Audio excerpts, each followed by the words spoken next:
All right, everybody. So today I'm going to show you where I'm at. I've got a little bit more updates on the interior, but the focus of most of today will be AC or air conditioning on solar. So all of my campers, except for the very first one, is I've used a couple different combinations, but I've always had an air conditioner in the camper that I could run off of whatever the battery system I'm using. So some of you, this might be old news, but for those of you who are not, or you want to refresh your memory, this box right here is removable, and that covers the rear of the AC. So I'm going to take you inside, show you about a little bit of my updates, but most of this video is I'm going to be talking about how I accomplish AC on solar. I do want to give a quick disclaimer and note here. I have done a lot of trial and error, and I've come up with a system that works well for me in my environment. Now, there are limitations on this system, which I will talk about later, and everybody's expectations are also, or can be, definitely different. So my point to all this is I'm going to show you what I did, and I'm going to give you a very honest review of its pros and cons. But if some of you out there watching this decide to essentially use a system like this, just know that do your own research, and that, kind of temper your expectations slightly. And, I'm going to be very forthcoming on my successes, but if you don't have success, that's not my fault. I'm telling you what I've done and what's worked for me, but I can't speak for everybody in every single scenario. So with that disclaimer in hand, let's roll on in here. All right. So for this particular camper, now there's a lot of cosmetic things I'm still wrapping up in here, but this is going to be the interior portion of where the AC is, and it's also going to start our discussion, okay? In the last 6 campers I've built, I've had AC, which will run, AC on solar is maybe a bad analogy. It's basically an air conditioner that can run off of a big battery. However, having a lot of solar, in my opinion, I think is a factor to making that work. But it really should be AC on battery is probably a better terminology. But so I've always used 5,000 BTU. That stands for British Thermal Units. It's a measure of the capacity of cooling window style AC units. Okay. Now, keep in mind, me using these is a big part of it is they hit a sweet spot in terms of consumption. So basically these 5,000 BTU window units will use about 450 to 550 watts of energy to run under normal circumstances, which is a sweet spot that allows, to where it makes it really easy to have pretty reasonably sized battery systems to run it. Now, there are bigger window AC units. However, the wattage use is going to go up quite a bit more, and you have to have an ever increasingly more robust electrical system, okay? I've found in my experiences that these 5,000 BTU window units work pretty well for, campers like the ones I make, something of this size. If you make a camper much bigger than this, you're probably going to run into some problems. If you want to take this idea and retrofit it to put it in a van or another kind of RV, depending on the size of space that you're trying to cool, it may work well or it may not. So that's kind of part of those expectations. Like this is not going to function as well as like the big, 13,000 BTU units that sit on the, rooftop AC units that are installed in a lot of RVs. This solution here is a way to use off-the-shelf items. These 5,000 BTU units, you can pretty much find them. You can have, this one's an Amazon Basics, so I got this on Amazon. You can get them at the major home stores. The point to it is they're very readily available. If you get into more specific RV AC units, which I'm not against, you're talking a lot more money, and they're going to be harder to come by. So you could probably walk in pretty much any home store right now and buy one of these AC units. In my experience, they usually run between about $150 and $200 for the 5,000 BTU ones. And that's, in my mind, that's pretty affordable, considering you're going to have AC. Now, a quick talk on what you need to run it. I've used a combination of things. For this test here, I'm going to use a power bank. This is not an advertisement, but this is just happens to be a Booj RV1. It's going to have a 1200 watt inverter in it, which is obviously going to fall within that 450 to 550 watt consumption range of the AC unit. And the battery capacity on this is 1100 watt hours. Now, as I'll talk about in a bit, there's many factors that come into the efficiency. So I'm always hesitant to say how long the AC will run on any size battery. But I've not ran this one to being completely dead, but I have ran it for quite a while. And for this particular unit, which is, I think it comes out to 91 amp hours, or in other words, what did I say this one was? I'm sorry, 1100 watt hours, I believe. You know, I'm approximating under the conditions that I use the AC in. I could probably run it on this, on just the battery capacity alone from this solar gen for probably 2 to 3 hours. Yeah, maybe 2 to 3 hours.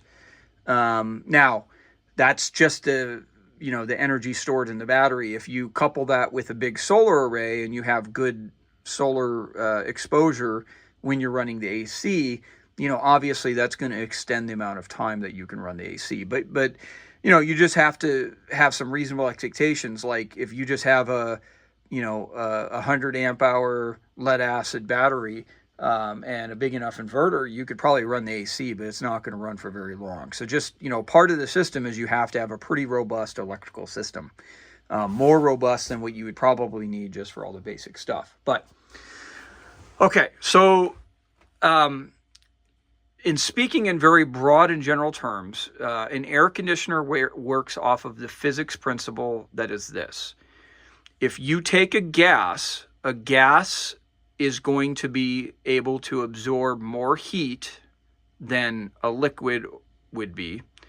And then within the confines of that same system, if you compress that gas, because it's now denser, it's not going to be able to hold as much thermal capacity. And then if you compress that and then run it through a system where it has a lot of surface area, it will release the heat, okay? And, okay, I know that probably doesn't make a lot of sense to you, but bear with me, it'll make sense. So these AC units essentially are a dual-part system, okay? They have what's called a condenser on the back, which is going to kind of look like a radiator. I'm speaking in very simple, generic terms here, which is going to look kind of like the radiator in your car. It's going to have fins. It's going to have a highly heat-conductive metal. I think most of these are aluminum, I believe. And then on the front end, which is less visible, but you can see if you look kind of through these grates, it might not show up. There is another radiator-looking device right here.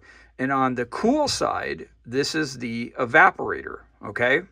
So condensers on the back, and I'll pull off that door back there, and I'll show you in a second.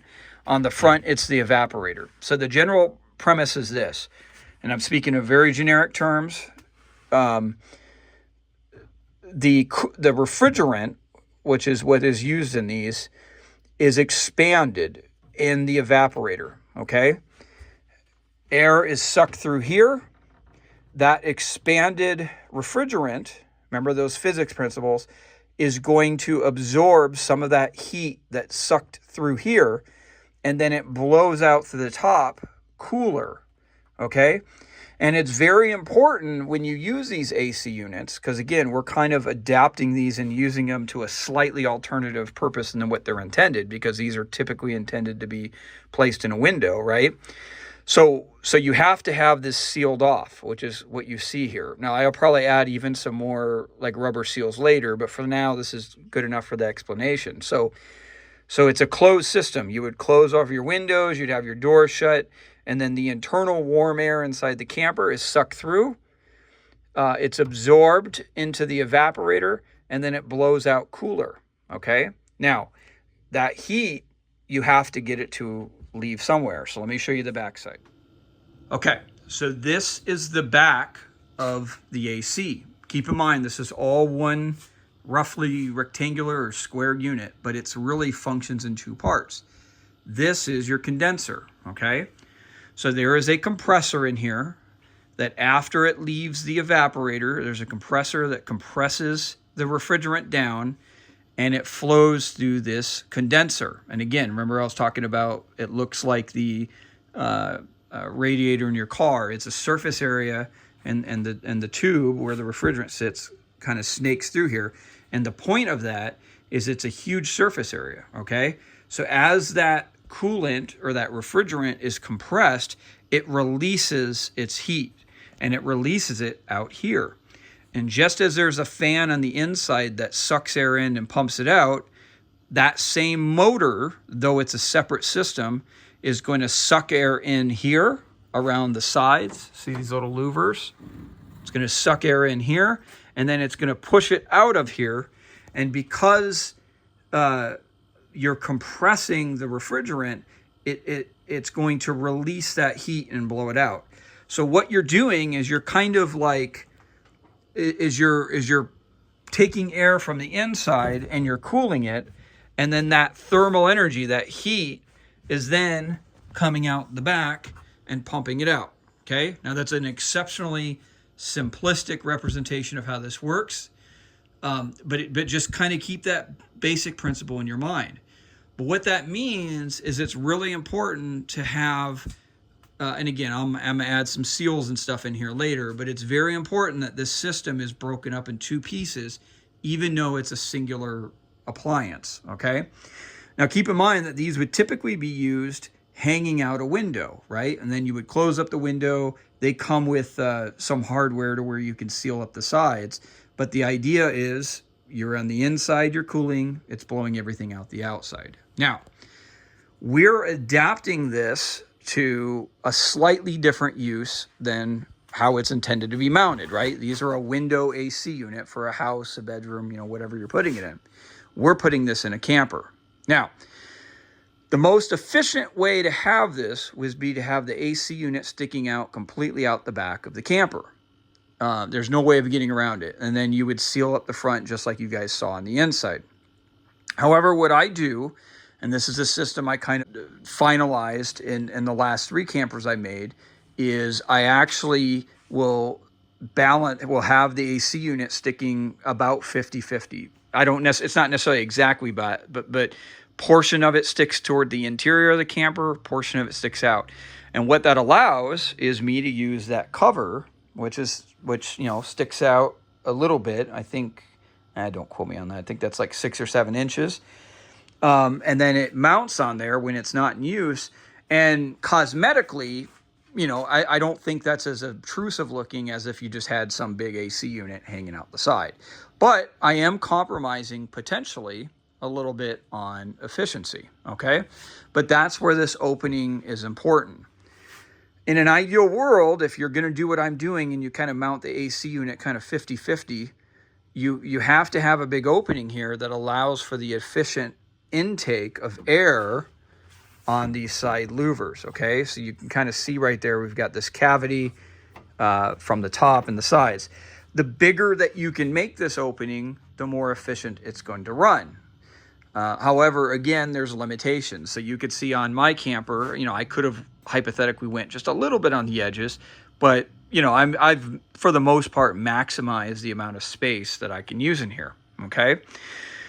The problem that can happen is if these spaces aren't big enough, is you won't get enough airflow, and you will start to suck the hot air that's being blown out of here, and it will just cycle right back in there, and obviously that has a huge impact on efficiency. Now, in my experience,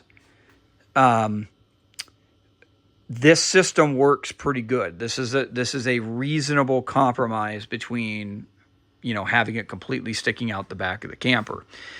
And what I found is typically these seem to be pulling cool air and not the hot air that's coming out. One question you guys may ask, which is a reasonable one. Sorry, I got a tape measure here. This is about 4 inches on either side and 3.5 on the top.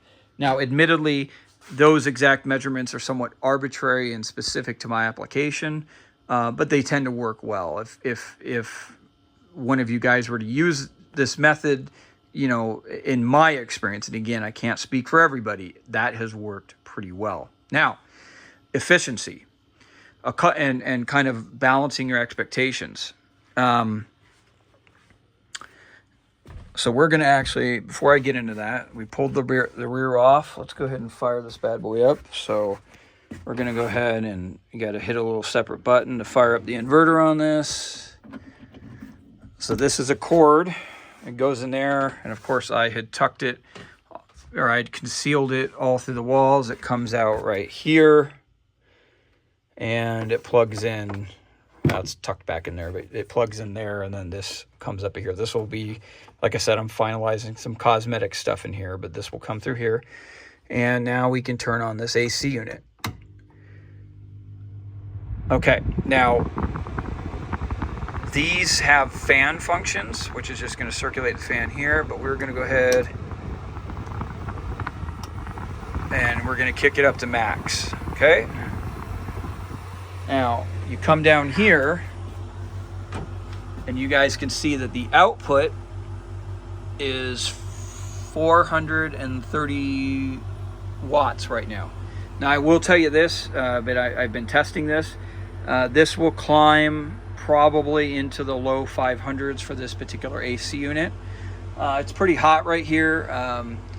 I think it's about 105 outside. I am in the garage, so I don't know. It's, you know, probably somewhere in the 90s, but it's pretty warm. I'll tell you that right now. But that is running. It'll take a couple minutes here before it gets full cool. Now again, this is just, I don't have windows or anything in here. This is just me testing this for this purpose.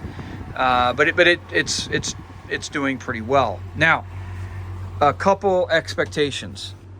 Number one, this is not going to function like the AC in your house, okay? There kind of is a thermostatic function, but not really.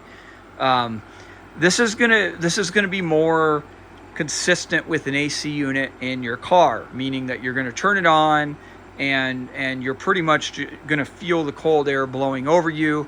It might lower the temperature a little bit, and the campers are a little bit more effective than a car is, but ultimately the most significant cooling effect that you have is essentially the air physically blowing on you. Now I will say this, I've done a lot of tests, not on this specific camper, but on other campers very similar. And, you can pretty reliably drop the overall temperature in these campers down by, I've had it down as much as 20 degrees. So it's, it'd be 100, 105, and I could get it down to like 80, 82 inside the camper. But again, a lot of it's not going to be like your house where you're going to be able to like run it continuously and get it down, low, unless the outside temperature is less, like say if you're running in this when it's 85 or something out. Okay. So that's a number one expectation that you should really have. Okay. So it's basically one of those things that's largely you're going to turn it on and let it run. Now I said that there's kind of a thermostatic function on these. A lot of these have like kind of a gradient bar, kind of like you'd see in your car. And if you turn it down to the warmer section, it will technically go on and off. It's not as effective as it sounds it would be, or at least in my expectation. And a lot of times, whenever the AC initially fires up, it's kind of hard. It takes a lot of extra energy, and it's kind of hard on these battery systems, especially if you're running smaller inverters, to kind of that continuous on and off. And it kind of gets annoying because I don't know, it just, my general expectation is I just typically turn it on and plan for it to continuously run. Right now, this is feeling really cold though. I'll grab my heat gun in a bit, but as I was talking to you guys can see that, it's slowly climbing over into that 500 watt range. Another thing is temperature.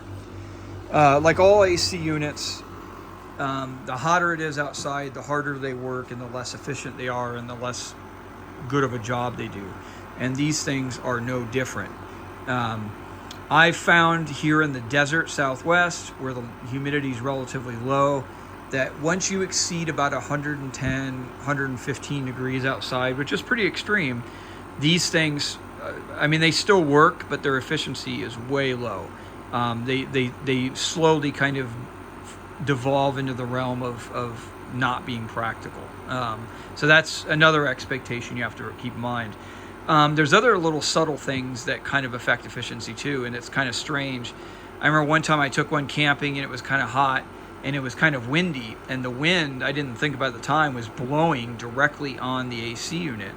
And when I was running it, I noticed that it was like using a ton of energy, and it took me a bit to figure out, but like I realized that I turned the AC unit away from the direct wind, and the efficiency went back down. It's kind of a weird little variable that you wouldn't think about, but there's things like that. Now, I've never used this setup in very high humid environments, but my understanding is that AC units run less efficiency in high humid environments. That's my understanding. If I'm wrong, correct me, or if you guys have different anecdotes to that. If that is the case, that could be another factor that could limit efficiency of these ACs. So one final question that people ask all the time is drainage. Okay, what I've found on a lot of these modern 5,000 BTU units is that this pan does not have any drainage in it, and when the fan spins in there, it actually kicks up the water and has like an evaporative effect. And I've personally never had a bunch of water draining out of there.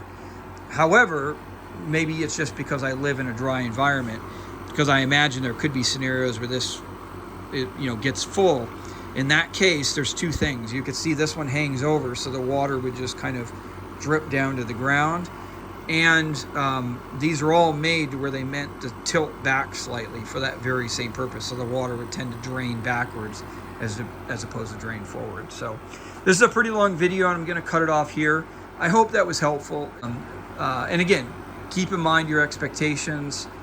And this is the big draw for this is a way to have AC where you can run it off a battery, and it's a low cost of entry. There could be other systems out there that you can buy, but you're talking big bucks.